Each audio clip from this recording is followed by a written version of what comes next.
खुलुमबाय बे समाव बडलेण्ड इंखं टेलिभिजननि स्टुडिय'आव मिथिखा नार्जारि दिनै फुंबिलिनि गाहाय रादाबफोराव दङ। दिनैनिफ्राय जागायगोन 2025 मायथाइनि ओइचएस जोबथा आनजाद। गलगन्ज पुलिसा खावनाय हासारखौ बोखांदों। गलाघाटआव गोबां बिबांनि हेर'इन जब्द खालामदों। शिबसागर कलेजनिफ्राय प्रफेसर अफ प्रेक्टिस थिसनलाइ मोनदों फरेस्टमेन जादब पायेंआ। गुवाहाटीआव गिख्रंथाव बुथारनाय जाथाय। चीफ सेक्रेटारि डक्टर रवि कटाया क'क्राझाराव जानो गोनां आसाम एसेम्ब्लिनि थाखाय नायगिदिंफैदों। बरिमाखा आलारि गोजौ फरायसालियाव खाना फोथायनायनि सायाव सांग्रांथि सावरायमेल। दानिया फैदोनि आबुं रादाबाव। 2025 मायथाइनि हायार सेकेन्डारि एबा ओइचएस जोबथा आनजादा 13 फेब्रुआरि एबा दिनैनिफ्राय जागायगोन। बेनि थाखाय सोलोंथाइ बिफाना रायजोनि गासैबो जिल्लानि आनजाद मिरुफोराव लाहार फाहार खालामनाया आबुं जाबाय। दिनै रायजोनाङै गासै 856 आनजाद मिरुफोराव ओइचएस जोबथा आनजाद खुंगोन। सोलोंथाइ बिफाननि सुलुङाव फोरमायथिनाय बायदिब्ला देग्लायनि एबा 2025 मायथाइनि ओइचएस जोबथा आनजादाव रायजोनाङै गासै 3,06,925 सा फरायसुला फरायसुलिफ्रा जिरायगोन। बेनिनो 1,62,423 साया फरायसुलि आरो 1,44,502 साया फरायसुलाफोर। बिसोरनि गेजेरावनो आर्ट्सआव 2,30,091 सा, साइन्सआव 57,724 सा, कमार्सआव 17,869 सा आरो भकेशनेल एडुकेसनाव 1,241 सा फरायसुला फरायसुलिफोर। मिथिनो हानाय बायदिब्ला आनजादखौ गाहामै गाहाम खुंफुंनो थाखाय गासैबो आनजाद मिरुफोरावनो सीसीटीवी सार्भिलेन्स थागोन आरो बेखौ एडुकेशन बोर्डनि कन्ट्रल रुमनिफ्राय मनिटरिं खालामनाय जागोन। बेनि अनगायैबो भारतीय न्याय संहितानि सेक्शन 163 खौ आनजाद मिरुनि 100 मिटार जानथायाव जाबसिननाय जागोन आरो जायखिजाया गनायथि गैयै सुबुंखौ होबथानाय जागोन।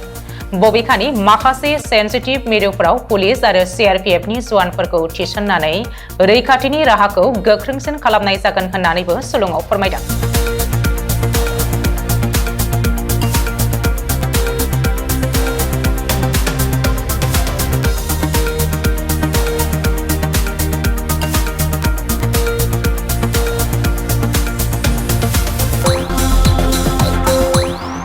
आसामनि गलगन्ज पुलिसा गोबां नाजानायनि गेजेरजों रासायनिक हासार खावग्रा गुबै दायनिगिरि आकबर आलीखौ खानो हादों। मिथिनो हानाय बायदिब्ला पुलिसा मंगलबार मोनानि समाव सिग्रोमनायनि गेजेरजों गलगन्जनि सोनाब रातिया दहानिफ्राय हमनो हादों आकबर आलीखौ। मख'नो गोनांदि बावैसो साननि सिगाङाव गलगन्ज पुलिसा दाब दाब जायगायाव दोनखोमानाय गासै 190 बस्ता जरिया हासारखौ बोखांनो हादोंमोन। आरोबाव फिन नायबिजिरनायाव पुलिसा आकबर आलीनि न'निफ्राय मोन 79 बस्ता, नुर इस्लामनि न'निफ्राय 71 बस्ता आरो सरायखलायाव थानाय बिनि फिसाज्लानि दखाननिफ्राय गासै 46 बस्ता हासारखौ बोखांनो हादोंमोन। बबेखानि जब्द खालामनो हानायनि उनाव दायनिगिरिया पुलिसनि आखाइनिफ्राय बारग'नो नाजादोंमोनब्लाबो जोबथारनायाव दायनिगिरिखौ पुलिसा खानो हायो।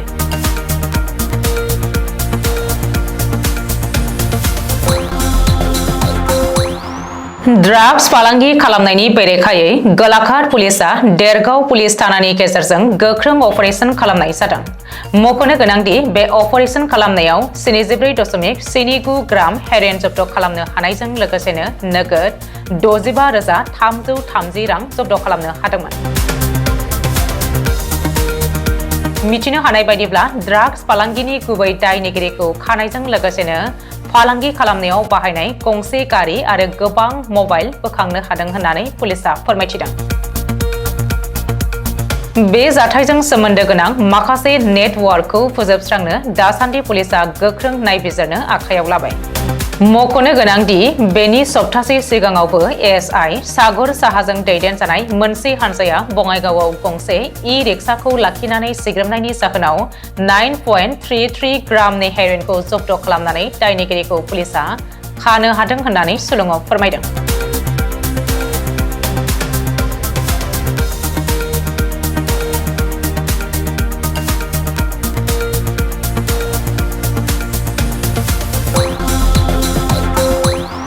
बिफां-लाइफां गायनानै मिथिंगाखौ सोमखोर आरो गोग्गो खालामनायनि थाखाय भारत सोरखारजों फरेस्टमेन मुंजों सिनायजानाय पद्मश्री जादव पायेंनो प्रफेसार अफ प्रेक्टिस थिसनलाइ होदों शिबसागर फरायसालिमाया। गोदान सोलोंथाइ खान्थि 2020 बायदियै फैबाय थानाय समफोराव पद्मश्री जादव पायेंआ बिफां-लाइफां गायनानै जोथोन लानाय आरो मिथिंगाखौ गोग्गो खालामनायाव गोबां बिहोमा होबोनायफोरखौ फरायसाफ्रा सोलोंनो हागोन होननानै शिबसागर फरायसालिमानि गभर्निं बडिया बुंफोरदों आरो बे गभर्निं बडियानो फरेस्टमेन जादव पायेंनो प्रफेसार अफ प्रेक्टिस हिसाबै एपइन्टमेन्ट होदों।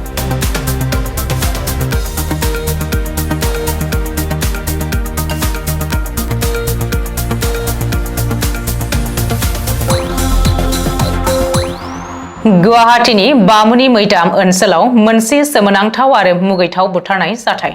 मिथिनो हानाय बायदिब्ला थाग्रा खुलियावनो गंसे नखरनिनो 3 सुबुंनि गोथै सह बोखांनो हादों। बुथारजानाय सुबुंफोरनि सिनायथिखौ 42 बोसोर बैसोनि जुलि डेका, बिनि फिसाय लहित ठाकुरिया आरो फिसाजो रितिका डेका होननानै सिनायथि होदों। नोगोरमा पुलिसआ बे जाथायखौ बुथारनाय सन्देह खालामदों। मानोना जुलि आरो रितिकानि मोदोमाव माखासे जोखोम जानायनि नेरसोनफोर नुनो मोननाय जादों।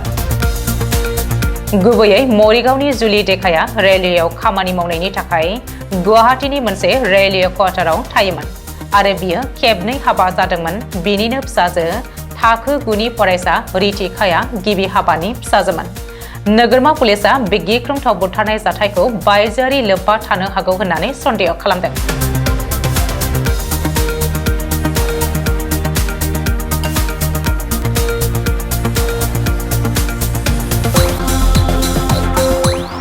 सोलिफु फेब्रुवारि दाननि फैगौ 17 अक्ट'आव जानो गोनां आसाम एसेम्ब्लिनि रांबावजा जथुमखौ गाहामै गाहाम खुंफुंनो थाखाय आसामनि चिफ सेक्रेटारि डक्टर रवि कटाया बुधबारखालि क'क्राझाराव फैनानै नायगिदिंफैदों आरो जायगानि गासै मावख'गिरिफोरखौ लानानै सावराय जथुमसोदों।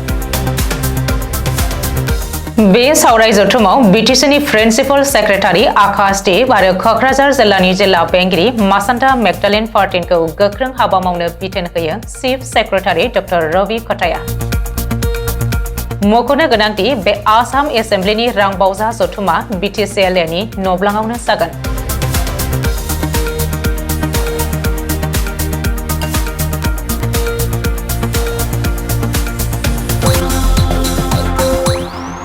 बाक्सा जिल्ला बरिमाखा हालामनि बेन्दोंआव थानाय आलारि गोजौ फरायसालिमायाव 12 फेब्रुवारि बुधबारखालि खाना फोथायनायनि सायाव मोनसे सांग्रांथि सावरायमेल जानानै थाङो।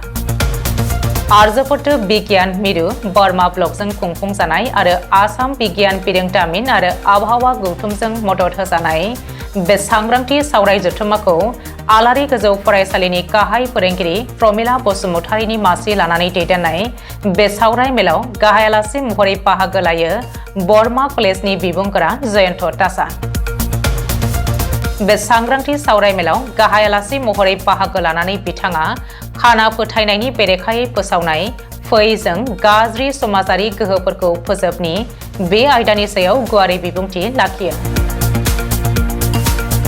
बे हाबाफारियाव आर्यभट्ट बिगियान मिरुनि नेहाथारि गौतम चन्द्र बर्मना खौरां बिजोंनि सिगाङाव फोरमायनानै बुंथियो दि आथिखालाव जौगानाय मुगायावबो गोबां खायसे ओनसोलफोराव गोथै फोथायनाय एबा खोमसि फोथायनाया सोलिगासिनो दङ।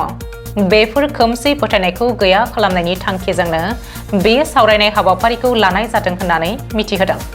बे हाबाफारियाव आर्यभट्ट बिगियान मिरुनि क'अर्डिनेटर कुमार बर्मनजों लोगोसेनो आलारि फरायसालिनि फोरोंगिरि, फरायसा आरो जोथोनगिरिफोरा बाहागो लादोंमोन।